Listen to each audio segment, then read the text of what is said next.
September 17th, 1944. 1,300 hours. Over the flat, emerald fields of North Brabant, the Netherlands. The roar of thousands of C-47 Dakota engines vibrates through the floorboards of the lead transport planes. A low-frequency hum that settles deep in the marrow of every man on board. Private First Class Silas Thorne of the 101st Airborne clutches the risers of his parachute, his knuckles white against the olive-drab webbing. Out the open jump door, the sky is a chaotic tapestry of silk and steel. More than 1,500 troop carriers and nearly 500 gliders stretch from horizon to horizon, the largest airborne armada ever assembled. Below, the tranquil Dutch landscape looks like a toy set, crisscrossed by silver ribbons of water and dominated by the massive gray structures of bridges. To the men looking down, these bridges are the keys to the Reich. To Field Marshal Bernard Montgomery, they are the market that will buy the end of the war. The green light flashes. "Go!" shouts the jumpmaster over the rushing wind. Thorne vanishes into the slipstream. In an instant, the sky is filled with thousands of white and camo-colored chutes. This is the opening gambit of Operation Market Garden. The plan is as elegant as it is terrifying. 3.5 divisions of paratroopers will drop like a carpet along a single 60-mile corridor. They are to seize the bridges at Eindhoven, Gruff, Nijmegen, and finally, the big prize, the bridge over the lower Rhine at Arnhem. As Thorne's boots hit the soft soil of a beet field near Sun, the silence that follows the departing planes is eerie, but it doesn't last. To the south, the earth begins to tremble. This is the Garden, the British 30th Corps. Hundreds of Sherman tanks and Cromwells are revving their engines on a narrow road at the Belgian border, waiting for the signal to roar north. The objective is simple. The tanks must reach the paratroopers before the German 15th Army can react. But as the first mortar rounds from hidden German 88mm guns begin to crump in the distance, the simple plan starts to meet the reality of a desperate, wounded enemy. September 17th, 1944, 14:35 hours. The club route, just north of the Meuse-Escaut Canal, Belgian-Dutch border. Lieutenant Colonel Joe Vandeleur stands in the turret of his Humber scout car, a map case fluttering in the wind. Behind him, the Irish Guards' Sherman tanks are lined up nose to tail for miles, a steel serpent coiled and ready to strike. He glances at his watch. The massive rolling barrage from 350 guns has just ceased, leaving a ringing silence that feels more deafening than the shells. "Forward!" Vandeleur's voice crackles over the radio. The Shermans roar to life, their tracks churning the asphalt of Highway 69. But this is no open field charge. The road is a narrow ribbon perched atop an embankment, flanked by boggy marshland that would swallow a 30-ton tank whole. It is a sniper's paradise and a tanker's nightmare. Within minutes, the lead tanks crest a small rise and the world explodes. A concealed German 88mm anti-tank gun, hidden in a thicket of pine trees, lets out a signature high-velocity crack.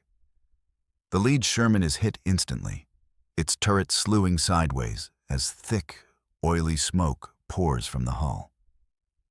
Then another, and another. The Garden advance has ground to a halt before it has even traveled 2 miles. German infantry, remnants of the 6th Parachute Regiment, rise from the drainage ditches with Panzerfausts, their shaped charge rockets screaming through the air. While Vandeleur's men fight to clear the road, 50 miles to the north, the Screaming Eagles of the 101st Airborne are racing toward the bridge at Sun. For them, to every second the 30th Corps is delayed is a second the Germans have to prepare. Private Thorne and his squad move through the outskirts of the town, the smell of burnt gunpowder and blooming heather mixing in the afternoon heat. They reach the Wilhelmina Canal just in time to see the unthinkable. A massive plume of debris and black smoke erupts into the sky. The shockwave knocks Thorne to one knee. When the dust clears, the bridge at Sun is gone, shattered by German demolition charges. The primary artery for the Allied armor has been severed. Further north still, near the city of Nijmegen, the 82nd Airborne, the All-American Division, has successfully seized the bridge at Grave in a daring coup de main. But their primary objective, the massive road bridge spanning the Waal River at Nijmegen, remains firmly in German hands. Brigadier General James Gavin knows his men are stretched thin, holding a sprawling perimeter against an enemy that is rapidly recovering from the initial shock. As the sun begins to dip, the Garden Force is still miles behind schedule, stalled by a destroyed bridge and a resilient enemy. The market troops are isolated islands of Allied control in a sea of German territory. And at the far end of the line, in the town of Arnhem, the British 1st Airborne is about to discover that the quiet sector they were promised is anything but. September 17th, 1944, 1930 hours, the northern ramp of the Arnhem Road Bridge. The rhythmic clack-clack of hobnailed boots on cobblestones echoes through the narrow, dark streets of Arnhem. Lieutenant Colonel John Frost, commanding the 2nd Battalion Parachute Regiment, grips his heavy walking stick, a trademark of his leadership. Behind him, approximately 740 men move like ghosts through the shadows of the Dutch houses. They have done the impossible. They have slipped through the German perimeter and reached the northern end of the massive steel bridge spanning the lower Rhine. The bridge looms above them, a skeletal titan of black metal silhouetted against a sky bruised by the smoke of distant fires. Frost's men quickly move into the brick buildings overlooking the ramp, setting up Bren guns and Vickers machine guns in the windows. They are the tip of the spear, and their orders are absolute. Hold the bridge until the tanks of the 30th Corps arrive from the south. But as the night air cools, a chilling realization begins to settle over the command post.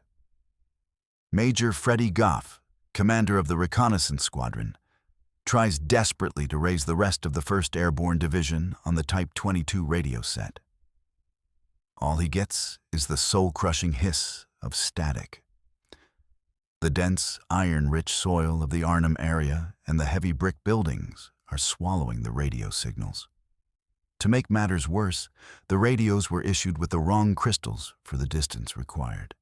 John Frost's islands of paratroopers are now effectively deaf and blind, unable to coordinate with their commander, Major General Roy Urquhart. Urquhart himself is currently trapped, forced to hide in a Dutch attic as German patrols prowl the streets below. The division is leaderless and fractured. Then comes the sound that every paratrooper fears. From across the bridge and from the outskirts of the city comes the unmistakable, metallic squeal of tank treads. Through his binoculars, Frost catches a glimpse of a silhouette that shouldn't be there. It isn't the light armored cars of a rearguard unit. It is the bulky, angular frame of a Panzer IV, followed by the terrifying, sleek lines of a Tiger II. The British intelligence reports had been catastrophically wrong. The shattered German units in the area were actually the 9th and 10th SS Panzer divisions, battle-hardened veterans who had been refitting in the quiet woods of Arnhem. Or they've got armor, Frost whispers to his adjutant. Quite a lot of it. By midnight, the Germans have recovered from their shock. Field Marshal Walter Model, the Führer's fireman, has already begun redirecting every available man and tank toward the Allied corridor. At the Arnhem Bridge, the first German probes are met with a wall of British fire. Gammon bombs and Piet anti-tank rockets scream into the night, turning the bridge ramp into a graveyard of burning German half-tracks. Frost's men are holding. But as they look toward the southern horizon, they see only the orange glow of battle. The 30th Corps is still miles away, bogged down in the corridor of fire. The paratroopers have the bridge, but they are now a lonely fortress in a city crawling with SS Panzers. The clock is ticking, and the bridge too far is beginning to feel like a death trap. September 20th, 1944. 1500 hours. The southern bank of the Waal River, Nijmegen. The air is thick with the sulfurous stench of cordite and the heavy, wet smell of the river.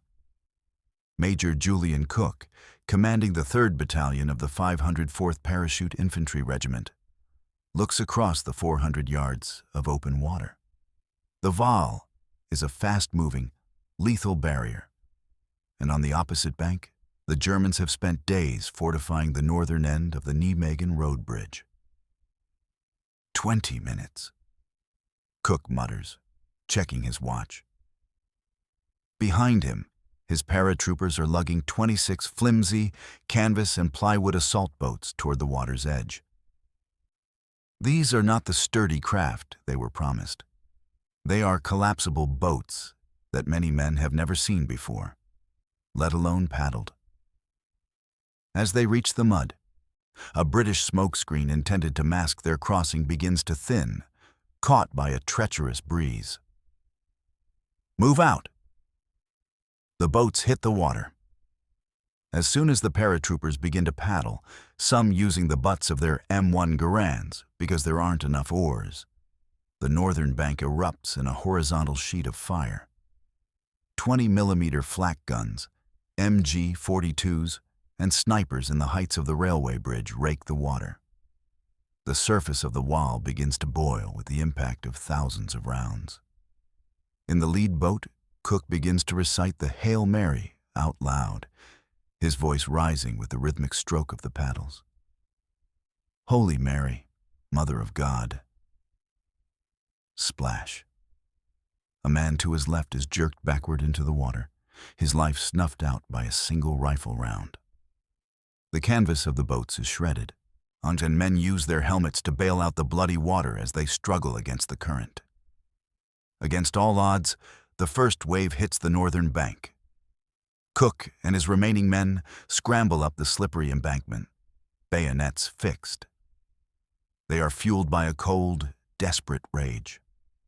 They storm the German pillboxes, clearing them with grenades and submachine guns. By 1900 hours, the American flag is hoisted on the northern end of the Nijmegen Bridge. Simultaneously, the tanks of the Irish Guards roar across the southern end, the steel spans echoing with the thunder of their tracks. The way to Arnhem is open. The big prize is only 11 miles away. But as the lead Shermans reach the northern side of the bridge, they stop. Captain Lord Carrington of the Grenadier Guards peers through his periscope. The road ahead is a narrow dike, flanked by marshes, and the sun is setting. German anti-tank guns are reported to be zeroed in on the path. The order comes down. The armor will wait for the infantry to consolidate. The tanks will not move until morning. 10 miles to the north, the sounds of the battle at Arnhem Bridge are changing. The heavy thump of British 6-pounders has been replaced by the sporadic, desperate cracks of pistols and the screams of men in hand-to-hand combat. John Frost is wounded. His men are out of food, out of water, and down to their last magazines. They look south, watching for the silhouettes of the Shermans that were supposed to be there 2 days ago. They see only the flickering shadows of a city being leveled by German artillery. The garden has finally reached the doorstep. But for the market at the end of the hall, the door is being kicked in from the other side. September 21st, 1944. 10 o'clock hours. The Oosterbeek perimeter, west of Arnhem. The air in Oosterbeek no longer smells like a Dutch suburb. It smells of pulverized brick, rotting vegetation, and the metallic tang of blood.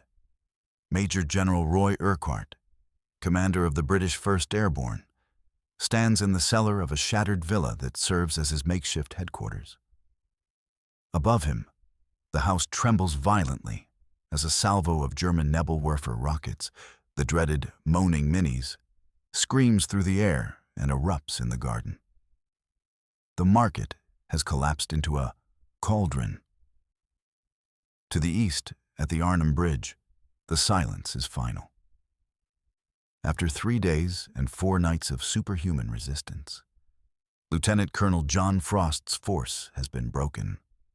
Out of ammunition and surrounded by tigers, the survivors were forced to surrender the northern ramp. The road to the north is now firmly back in German hands, and the SS Panzers are free to turn their full, terrible attention toward Urquhart's main force, huddled in a thumb-shaped pocket in the woods and houses of Oosterbeek. "Red on," a jumpmaster's voice would usually scream. But today the only signal is the desperate thumping of Bren guns. Urquhart looks out a jagged hole in the wall. His men, cooks, clerks, and elite paratroopers alike, are dug into slit trenches in the sandy soil. They are being squeezed from 3 sides. The 9th SS Panzer Division is methodically leveling the town, house by house, using 88mm guns as direct fire snipers. Then, the sound of hope appears. The distant drone of RAF Sterling and Dakota transport planes. The paratroopers cheer, on waving yellow recognition silks and firing signal flares. They are starving, and their water is gone. But the tragedy of Market Garden reaches a new, cruel peak. Because the radios are still failing, the RAF pilots are flying according to the original, days-old flight plans. They fly straight into a wall of German flak, their planes blossoming into orange fireballs, all to drop their precious canisters of food and ammo exactly where the plan said the British would be. Urquhart watches in agonizing silence as 90% of the supplies drift slowly, mockingly, into German-held territory. One sergeant major under Urquhart's command remarked, "We watched our dinner being delivered to the Jerrys, and there wasn't a damn thing we could do but watch." South of the river, at Driel, a new player enters the nightmare. The Polish 1st Independent Parachute Brigade, led by the stern Major General Stanisław Sosabowski, finally drops into a hellscape of mist and fire. They are meant to reinforce the British, but they land on the wrong side of the Rhine, pinned down by German MG-42s the moment their boots hit the marshy polders. The 30th Corps' tanks are sitting only a few miles to the south, visible to the men in Oosterbeek through binoculars. But the road between Nijmegen and Arnhem, the island, has become a shooting gallery. Every time a Sherman tries to advance along the exposed dike road, it is picked off by hidden German Jagdpanthers. The garden is stalled in the mud, and the market is bleeding to death in the woods. The dream of ending the war by Christmas is evaporating in the cold September rain. September 25th, 1944. 2100 hours, the northern bank of the lower Rhine, Oosterbeek. The rain is a cold, relentless sheet that turns the world into a blur of gray and black. For 9 days, the men of the British 1st Airborne Division have held a shrinking pocket of Dutch soil that has become a graveyard. Now, the order they never wanted to hear has finally come through the static of the few working radios. Operation Berlin. The evacuation. Major General Roy Urquhart stands in the mud, watching as his Red Devils, now gaunt, hollow-eyed shadows of the elite force that dropped 9 days ago, prepare for a silent withdrawal. They wrap their boots in torn blankets and strips of parachute silk to muffle the sound of their footsteps on the debris-strewn streets. They are to move in single file, holding onto a white signal tape laid through the dark woods toward the riverbank. No talking, no smoking. If a flare goes up, freeze. The whispers pass down the line. The Germans are only yards away. In some houses in Oosterbeek, British paratroopers occupy the ground floor, while SS grenadiers hold the cellar. The night is punctuated by the rhythmic, terrifying arc of German flares that turn the woods into a stark, white and black landscape of skeletal trees and ruined homes. Whenever the light hits, the men freeze, hearts hammering against ribs, praying the rain masks their silhouettes. At the river's edge, the scene is one of controlled chaos. Canadian and British engineers are operating small, plywood storm boats, their outboard motors coughing and spluttering in the dark. The Rhine is a swollen, angry torrent, swept by German machine gun fire from the high ground. "Get in! Move it!" a sergeant hisses as a boat pulls into the mud. Private Silas Thorne, having fought his way north from the 101st Sector to assist in the thinning lines, watches as the wounded are loaded first. Many of the men who cannot be moved, the ones with shattered legs or chest wounds, are left behind in the Oosterbeek cellars, with a few brave medical officers who volunteered to stay. They are given a last cigarette and a loaded pistol. The guilt of leaving them behind hangs heavier on the retreating men than their soaked rucksacks. As the sun begins to rise on September 26th, the evacuation is halted. The mist lifts, and German gunners realize what is happening. The river becomes a churn of white foam and red blood, and of the 10,000 men who had landed at Arnhem with the 1st Airborne, fewer than 2,400 make it across the Rhine to the safety of the Nijmegen Island. The Garden armor, sitting just on the southern bank, can finally do nothing but provide a wall of covering fire as the last boats are splintered by mortar rounds. The daring gamble has ended, not with a triumphant march into Berlin, but with a desperate, rain-soaked flight across a river that was supposed to be the gateway to victory. Operation Market Garden is over. The bridge too far remains in German hands, and the road to the Reich is closed for the winter. September 27th, 1944. A temporary field hospital in the outskirts of Nijmegen. The silence is what haunts them now. After 9 days of the unrelenting scream of 88mm shells and the bone-chilling rattle of MG-42s, the quiet of the Dutch countryside feels heavy, almost suffocating. Private Silas Thorne sits on the edge of a canvas cot, his uniform a tapestry of dried mud and motor oil. He watches a medical orderly move between rows of stretchers. The only sound the soft splash of water in a basin and the low, occasional moan of a man coming out of morphine-induced sleep. Thorne is one of the lucky ones who survived the island and the retreat. But the man who jumped out of that sea 10 days ago, the one who believed the war would be over by Christmas, stayed behind in the smoking ruins of Oosterbeek. The Market Garden scoreboard is a grim ledger of almosts. The Allies have carved a narrow, 60-mile finger of territory into the heart of the Netherlands. But it is a corridor that leads to a dead end. The Rhine, the last great barrier to the industrial heart of the Reich, remains firmly under the shadow of the swastika. In his headquarters, Field Marshal Montgomery would later famously claim the operation was 90% successful.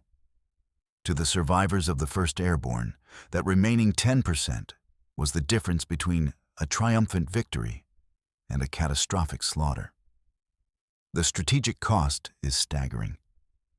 The Allied momentum, which had seemed unstoppable since the breakout from Normandy, has been shattered. The hope of ending the war in 1944 has vanished into the autumn mist. Instead of a swift thrust into Berlin, and the Allied armies must now prepare for a long, brutal winter of attritional warfare in the mud and snow. But for the Dutch civilians, the failure of Market Garden is a literal death sentence. Because the liberation stalled at the big prize, the northern Netherlands remains occupied. In retaliation for the Dutch railway strike that supported the Allied advance, the Germans cut off all food and fuel shipments. What follows is the Hunger Winter, where millions of Dutch citizens will be forced to eat tulip bulbs to survive, and thousands will perish before the spring thaw brings the final liberation. Operation Market Garden remains the most audacious, controversial, and tragic gamble of World War II. It was a plan born of a desperate desire for peace, fueled by a dangerous disregard for intelligence, and executed with a level of bravery that bordered on the divine. The men who fought, the Red Devils of Arnhem, the Screaming Eagles of the 101st, and the All-Americans of the 82nd, proved that while courage has no limits, the logistics of war are cold and unyielding. As the sun sets over the Waal River, reflecting off the steel spans of the bridges they held at such a terrible cost, the lesson of Arnhem remains etched in history. Sometimes, in the reach for a final victory, a single bridge can truly be too far.